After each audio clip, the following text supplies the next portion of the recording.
Hello, welcome to Actual. Today we're doing the top 10 old games that are still worth playing. And I'm joined by an expert on the topic, James Wallis, who is a game designer, game publisher, game critic, game lecturer, and game author.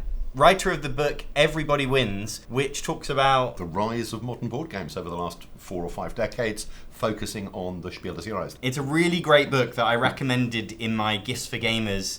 And is thoroughly out of print at the moment, but coming back later this year. We picked our favourites. We're going to have 5 each. More than a few. Yeah. Yes, it's been hard to put a list together. And so these are games that came out before the 90s. So let's get to the list. My number 5 is Can't Stop, which is like the original push your luck dice game designed by Sid Saxon. Tell us about Sid Saxon. American, started designing in the 60s. Actually, had been designing all of his life, but in the early 60s was picked up by the then nascent 3M game line. 3M, the Post-it people, started a game line. And the first game of his that he sold, and the first one that was published, is still in print today. It's called Acquire. We might mention that later on.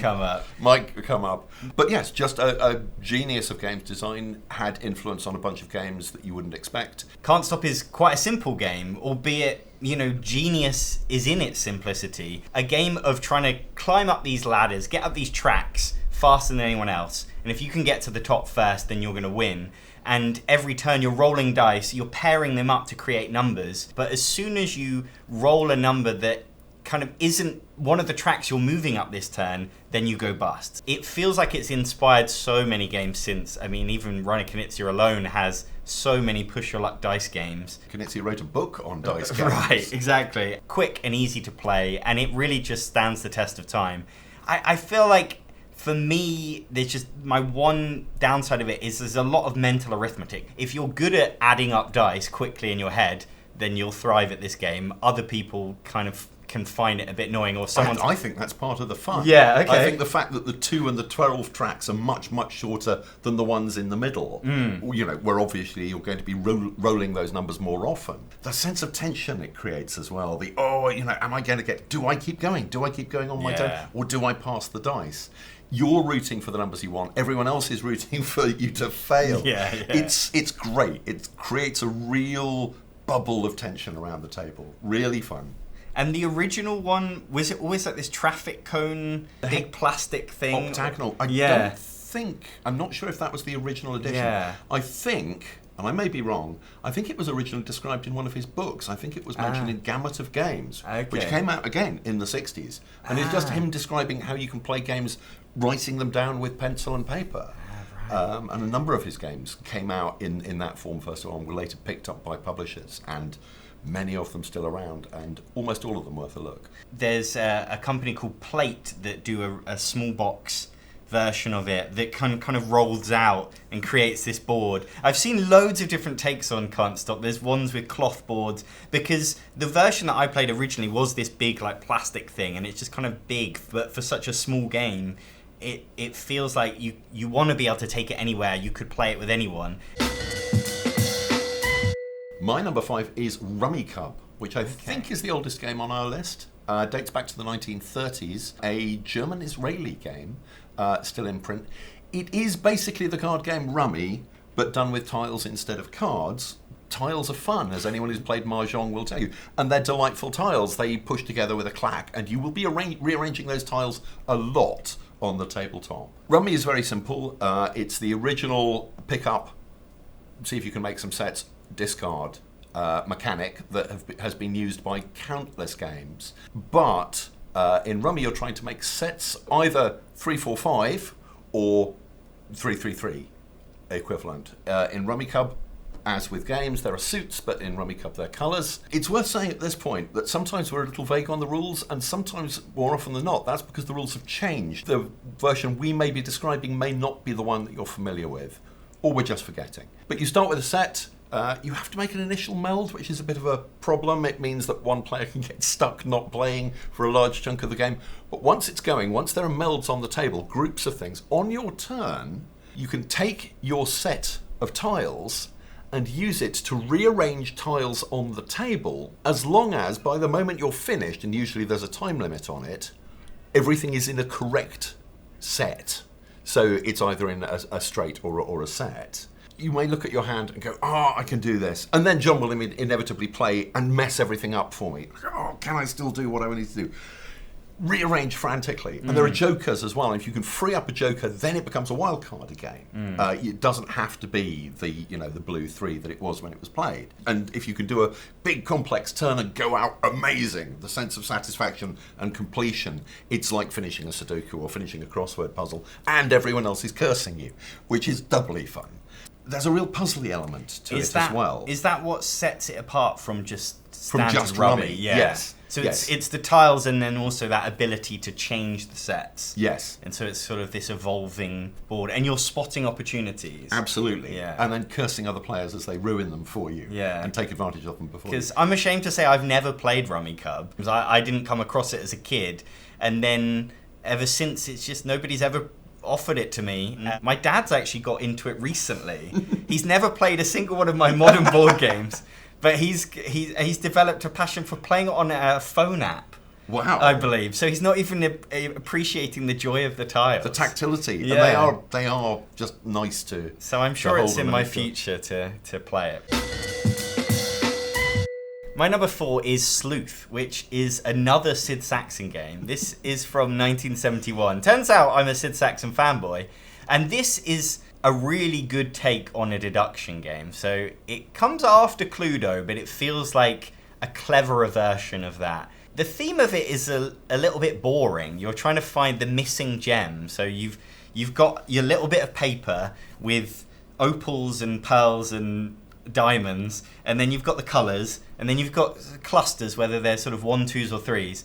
And ultimately one of these gems is missing, and you've got to work out which one is missing. And you do that by playing a card to then ask questions of other players. It's a very simple, streamlined take on this sort of thing. It is. I've always thought it uses the gem theme to get away from identifying the suspect that Cluedo does, because mechanically it's not a million miles from Cluedo. Right. It's just better. It strips out all the extraneous stuff in Cluedo, and there is a lot. The whole board in Cluedo, I've always thought, the moving around, just doesn't work. Yeah. It sets the tone, but it doesn't help the game. It hinders the game. And it's so streamlined, it does feel very contemporary. It's just a very smart piece of game design that really reflects in the gameplay as well. I do think these days there are a lot of good deduction games out there. So as much as I would still have fun with Sleuth, I would probably end up playing something else. Before the next old board game, let me tell you about a new video game based on a board game. Today's sponsor, Infinity Hexadome Tactics, is launching on the 10th of September, and you should definitely add it to your Steam wishlist today if you like tactical battle games. Infinity Hexadome Tactics takes the multiplayer arena board game Aristea and turns it into a video game, and makes it so much easier to play because the game takes care of all the admin and rules that you'd usually have to keep track of. So you get to enjoy all the fun special powers and tactical gameplay without the faff. To win, you're trying to get your champions into the scoring zone to control it before the end of the round. So you're trying to maneuver into position and attack your opponent at the same time to stop them from outnumbering you. Each turn you've got 2 action points. Do you move, attack, heal, or set up an Overwatch trap where your opponent doesn't know where you're aiming, so if they move in, you get a free shot on them. Every champion has its own special powers, so the challenge is in combining those to neutralize theirs, like Maximus, who can push a champion out of the scoring zone to get the advantage, or Major Luna, the sharpshooter, who's such a good sniper she could shoot through obstacles. The serious plays come from the tactics cards. You each have a deck of 16, and you can spend actions to draw them, then save them for round-winning moves, like Hexa using the ultimate power card to push everyone out of their zone and gain control. If you can pull that off in the final turn, you've won the zone and it feels awesome. And if you draw your champion's ultimate card, you can swap places with them, which creates some incredible turns. There's so much room for creativity with the way the mechanisms play off of each other, and the joy is in finding the right combination to win. You can play against friends, a single player campaign, or competitive PvP to destroy someone you've never met. If you want to try it, you can get free early access through their Discord, and they're running tournaments where you can win cash prizes and Steam gift cards. If you like multiplayer tactical battles, then make sure to add it to your Steam wishlist, or join their Discord to give it a try now. Links to both are in the description below. Thanks, Infinity. My number 4 is Cosmic Encounter, a classic that's been re-released many times by many publishers in English and in other languages. It came out of a company called Eon Games in the late 70s, an American company, who did a whole bunch of really interesting games from the same designers, including Hoax, one of the first social deduction games. They developed Dune for Avalon Hill, Borderlands, which it cuts the epic diplomacy down to an hour and a half, and a number of others. Really, really smart designs. Cosmic Encounter is a game of galactic conquest. You are an alien race set up against a bunch of other alien races, all of them with random powers drawn at random from a deck, and you don't know what you're going to get at the start of the game. And the game is finely balanced. On your turn, you have to declare war on one of the other players in an effort to capture one of their planets. You commit a number of forces to it. You say if you're going to fight or if you're going to negotiate, and then the cards are out. But what makes it sing is the alien powers. I also love that bit of the opportunity where you can get your allies. Yeah, so it brings everyone else in. So you're having a fight with another player around the table, but then there's this opportunity for everyone to take sides. And depending on who's winning, you'll often side with the underdog. And it's just really interesting kind of seeing that play out. And someone, might have promised to, side with you. They change their mind. It just immediately kind of brings everyone at the table in. Yes. So even though it's this one-on-one battle, everyone's involved. Everyone cares about the outcome because they ultimately get involved themselves. And that's one of the tricks of good game design. That's what separates, I think, the games we're talking about now from the earlier games like Monopoly or indeed Cluedo, where you're sitting around the table just waiting for other people to finish their turn. Yeah, absolutely. My number 3 is a game that I call Perudo, but a lot of people know as Liar's Dice. It's come under a lot of different names. And if you look it up, it's claimed to be connected to a game called Dudo, which is hundreds of years old from South America. The story goes by the manufacturer of a certain version of this that I believe it was the Incas taught the game to Cortez, who brought it back to Spain. The trouble with that is the Incas didn't use six-sided dice, so probably not. And it wouldn't be the first game that's created a spurious history for itself to give itself a kind of legitimacy and uniqueness. There's a version of Connect 4 called The Captain's Mistress, which is a lovely wooden box with balls, and you play it like that. I would believe it was Captain Cook was supposed to have taken it with him, and the soldiers thought he had a mistress in his cabin. He spent so much time with the game. No evidence for that whatsoever being a true story. It's a folk game. It is. We don't know who created it. We don't know where it was created or when.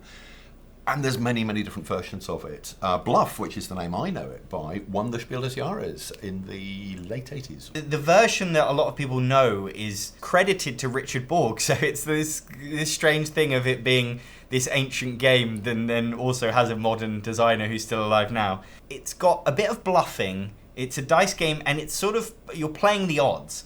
Everyone's got a cup, and under it you start with 5 dice, and every round you all roll your dice under your cup, and so nobody knows what numbers you've got. And then you're making a claim about how many of a certain number there is in the total of under all of the cups. So I might say there's 5 sixes, and then I'll pass it to James, and he could raise that. Sorry, he could say there's 6 sixes or 6 threes. He could change it up. And so you get to a point where it's no longer possible. And so then you've got to decide, do you raise or do you call the previous person out? And once somebody's called out, everyone reveals and you work out whether they were right or not. There's some extra little intricacies that make the game more interesting, but it really just comes down to that. You're trying to work out how many could there be. And then as the game sort of heats up, it can become more of a bluffing experience. I know it. I came across it originally as a game called Poker Dice, which only uses 5 dice. But they have the 9, 10, Jack, Queen, King, Ace on them, and you're making poker hands. And it's the same thing. This is a much more interesting version of it, partly because there's loads of dice. It's imperfect information. The human brain is actually very bad at probability and calculating probabilities on the fly. What are the odds that... And we're madly optimistic, and we just don't know.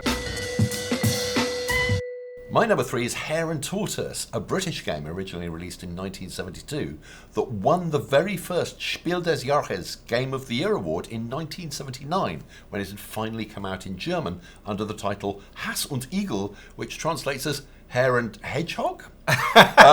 Because, side note, the German version of the folktale is completely different. Oh, wow. Hare and Tortoise is about perseverance and keeping going. In the German version, the hedgehog wins by cheating. What that says about the game, I'm not sure. But in the game, you're all hares. Anyway, it's a very clever, randomless race game. It's not the first. Waddington's Formula One from 1962 is one of the first. That's there's no dice rolling unless you spin off at the corners in that, and it's still great.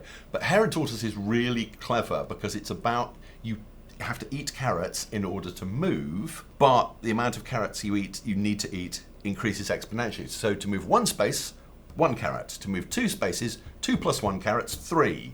To move 3 spaces, 3 plus 2 plus 1, 6 carrots. You only start off with 50 carrots. And the board is, I think it's 70 spaces long. So how are you going to replenish your carrots along the way? Well, you're going to land on certain spaces because all the spaces around the board do certain things. Some of them, you just get more carrots. Some of them are number spaces. And if you land on the number, what you're saying is you're essentially making a bet that is the position you will be in at the start of your next turn. And of course, all the other players can screw you over and go, no, I am going to forfeit I'm going to move less spaces than I was planning to, just so you don't get, you're not at your 3 spaces, you're not in 3rd place, and you don't get 30 carrots. You also have lettuces that you need to get rid of in very particular ways along the course. And of course, there's huge amounts of positioning as to where you are vis-a-vis the other rabbit. It's very tight. Everyone's really involved. It does tend to be there's a pack of players who stay together all the way around the course. It's just really smart. You feel clever. A plan comes together. I'll do that move as long as they don't, and then they don't, and you can pull it off, and you feel great. And it's all strategy the whole way, even if it's simple strategy and little kids just going, and doing the mental maths. I remember struggling with that. I have played this one once. Designed by the great David Parlett, who is a neighbour of mine in South London. He's in his 80s, he's still alive, he's still going, he's still designing and writing about games. Oh, wow. He is lovely. He's incredible. Just a lovely, lovely man. I've yet to actually play Hare and Tortoise with him. But I'm hoping to get Yeah, great, incredible. My number 2 is Survive Escape from Atlantis, which at one point was called Survive, at another point was called Escape from Atlantis, and now is called Survive the Island. It's largely the same game that it was in 1982, and yet it's still so much fun to play. Like, this is a stalwart of my collection. It's in my top 50 games of all time. Yeah, they've tweaked it and they've made it look a bit nicer. As far as I'm aware, it's still the same game that we played in the 80s. With minor tweaks. Yeah. But yeah. What makes it so captivating is that theme. You've got this board of tiles that represent the island of Atlantis that is slowly sinking into the ocean, and you are trying to get your survivors off that island and to safety. So there are boats that you're sending them in. Sometimes they end up swimming. Surrounding this island is sharks and whales and sea monsters that are eating your survivors. And you're just trying to get as many to safety as possible. They've got hidden numbers under them, so some are more valuable than others, so you want to keep them alive more than others. And it's just a really interactive game. Easy for like a family to play. It's quite simple in terms of the rules. You get a few action points. Just still stands like this would be in my top 10 family games. Yeah. There's a similar dynamic in Matt Leacock's Forbidden Island. An island that you've got to rush around gathering treasures. Absolutely. As parts of it disappear. But they disappear randomly. Whereas in Survive, it's other players going, no, that bit you were relying on no longer exists. I was afraid, because I remember it from when it came out, I was afraid that the later edition, the more modern ones, wouldn't be the same. But it's still, the dynamism of the changing shape of the terrain is what makes it exciting. Yeah. Not the fact that it was a big mound of plastic and very dramatic. I think it picks up on a largely forgotten game called Man-Eater from the mid-70s, which was post-Jaws, in which it was a one versus many. One player was the shark, and the other players were swimmers trying to get to the shoreline. But the thing that made Man-Eater memorable is the swimmers' legs were detachable. So in a shark attack, you take off a leg, and they now swim a bit slower. But this is just so much more of a package. It's a lovely, lovely game. But it's that simplicity, I think, of just, you know, a few action points. We have a lot of games with action points, but they tend to be a bit more complicated. You know, Pandemic is a good example. I'd love to try and pin down why it's been so popular. Or survived, I suppose. I think it's because, as you say, it's kind of the best it is at what it does. Yeah. It's very hard to think of how to do that scenario better than Survive does it. Yeah. Or more engagingly than Survive does it. And I think that's why it's come back. I suspect people have tried to design something similar and just gone, you know, we might as well just republish Survive. Because I kind of put it in this class of games that I call chaos games that Colt Express is in, and Thunder Road Vendetta, which is a reprint of an older game as well. But they're very different. They're all so thematically different, but they're also mechanically different. And Colt Express possibly has tried to kind of modernize it. You've got this card programming. It makes it more complicated, but also a bit more strategic. And yet I prefer the simplicity of this. I think this is the better game of those three, and I would recommend this one first to anyone. It has this kind of simplicity that makes it a good family game. My number 2 is an obscurity. It's Railway Rivals. This is another British game. Another British Spiel des Jahres winner. In fact, the only other British Spiel des Jahres winner. Wow. And it has been out of print in English since 1985, since the Games Workshop edition. And that's a crying shame. The German edition, where it's known as Dampfrost, was in print for decades longer. And there are multiple editions and multiple versions. But it's a simple game designed by David Watts in the early 70s. He was a geography teacher in Wales, and he wanted to create a map game that would teach his students where things were. What he did was create a game with a map where the towns needed to be joined up with railway lines. You play one of the great railway companies, and this is not one of those heavy train games. This is a fast playing game. You're a great train company in the great age of steam, connecting up, building railway networks across the country. Which country, you ask?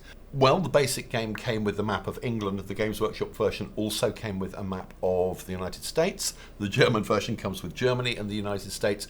But there are 30 or 40 different maps and many more unofficial ones, including Antarctica and Mars. Oh, and Middle-earth. The system is incredibly simple. One player rolls a die and you all have that many build points. But certain things cost more points than the roll may be. So you're building networks. It also costs money to join your network to someone else's network, to run alongside someone's existing network, but you get points for entering towns. And points mean money. Once everyone's built their network, which is to say all the towns are connected, then you enter phase 2, and phase 2 is racing trains along your network. Who's got the best network? Well, it'll be the one that the trains race fastest on. And this is where the game slightly shows its age, because the racing mechanic does not involve lettuces or carrots or clever movement points. You're rolling a d6. Okay. Over and over and over again. But it really works. It oughtn't to work, but it really works because you've done the strategic bit already. You've done the clever bit. You've optimized your track. And then you're rolling the d6 so many times that, assuming it's a fair d6 and that everyone's rolling the same one, right, it's so exciting. The racing, because it's so fast and so immediate, people cheer out loud when they roll a 6, particularly if you're getting to the end of the stage. And then you get big points for winning or for coming seconds. And then there's another build phase, and you build a bit more track. Oh, wow. Yeah. The Games Workshop edition is pretty nice. It's about 20 quid on eBay. It's really how fun. long is a game? Game from the 70s. Slightly longer than you would expect. You can go an hour and a half, possibly a couple of hours if you've got 6 players. I was surprised when we got another build phase. I wasn't expecting that. There's always room for another train game. There always is.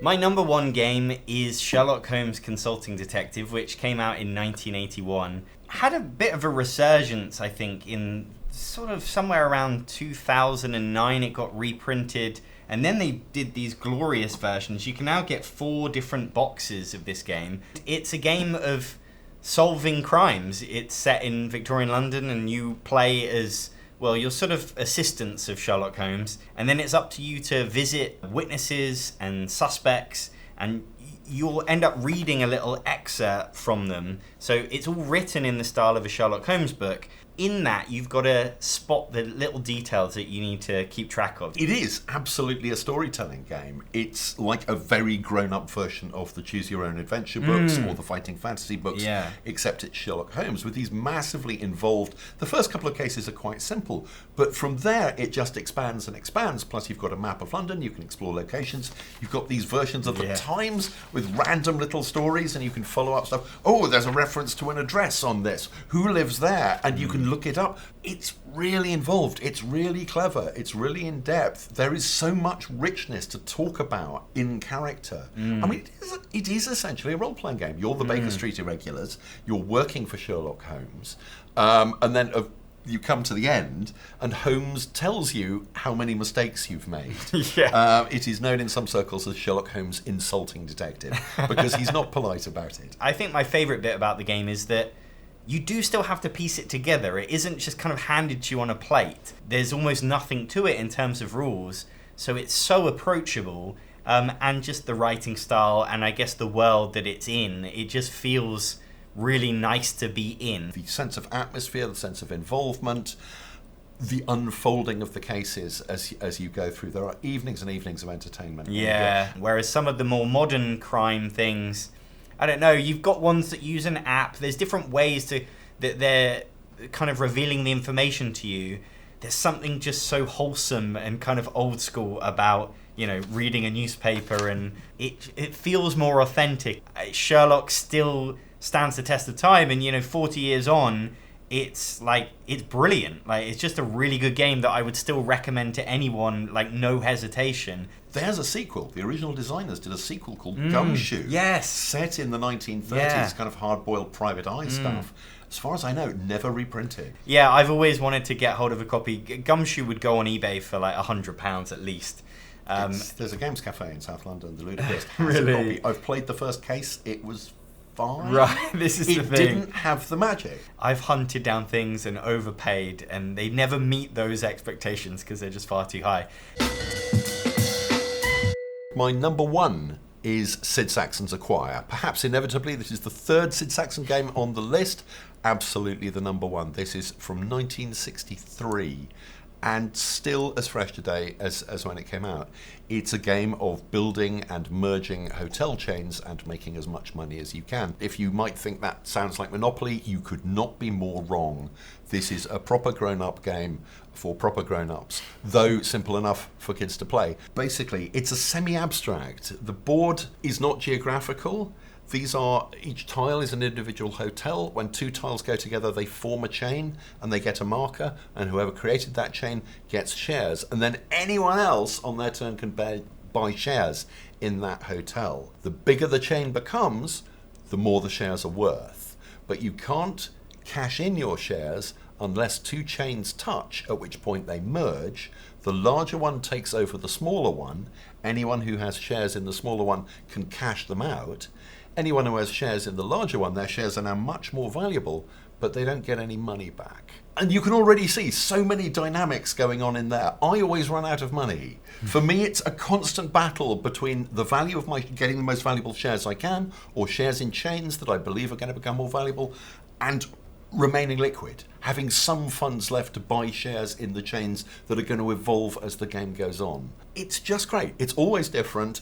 So much depends on who you're playing with as well and how they're going to play it. Are they just going for the big money? Are they going for the smaller, the cheaper chains? Because not all chains are created equal. It's a really clever piece of design. Saxon worked on this one for a long, long time. He started evolving it as a kid, where it was based on Lotto, and then it became a game about holidays, and then it became a game about hotels, and that was the point that he met another games designer who introduced him to an agent, who introduced him to the man from 3M. and within 6 months it was in shops. Wow. And and it has almost never been out of print ever since. It's not just a classic, it's still a banger. I'm on a mission to convince people that they really ought to try this 60-year-old game. There is a beautiful, beautiful, shiny new edition. There's even a deluxe edition for the 60th anniversary. I've seen it played very much as almost a solo thing, you and the board, and not really paying attention to what the other players are doing. But what the other players are doing is absolutely crucial. You have to read the other players. Okay. And as we've discussed, there's quite a lot of maths. The paper money is in and out. It's Monopoly style. It's quite satisfying, the big numbers, the big notes, but at the same time there's a lot of mental arithmetic, particularly the final add up. I would rather play this than a lot of modern games that, I might have played last week in terms of new releases. So those are our top 10 old games that are still worth playing. Thank you so much to James for joining us for this one. Oh God, what a pleasure. Giving us the insight, what you're up to these days and where they can find you. They can find me, probably the best place is my website, jameswallis.com. I am primarily setting up Big Table, a trade body for the tabletop games industry in Britain and Ireland. Which is a brilliant acronym. Almost a brilliant acronym. It's British and Irish Games Trade Association, which doesn't quite work, but it's almost there. We've just announced a new edition of my game, The Extraordinary Adventures of Baron Munchausen, 4th edition, which will be coming out from 9th level, kickstarting later this year. I'm going to do a 2nd edition of my book, Everybody Wins, about the rise of modern board games over the last 4 or 5 decades, except now it's going to be the last 6 or 7 decades, and including many of the games we've talked about today. Oh, you're adding to it. Oh, yeah. Oh, okay. 20,000 more words. Yeah, if you like this video, please subscribe to the channel and let me know in the comments what games pre the 1990s you think we should still be playing now that should have been in this top 10 list. I'm John Perkis. I'm James Wallis. Thanks for watching.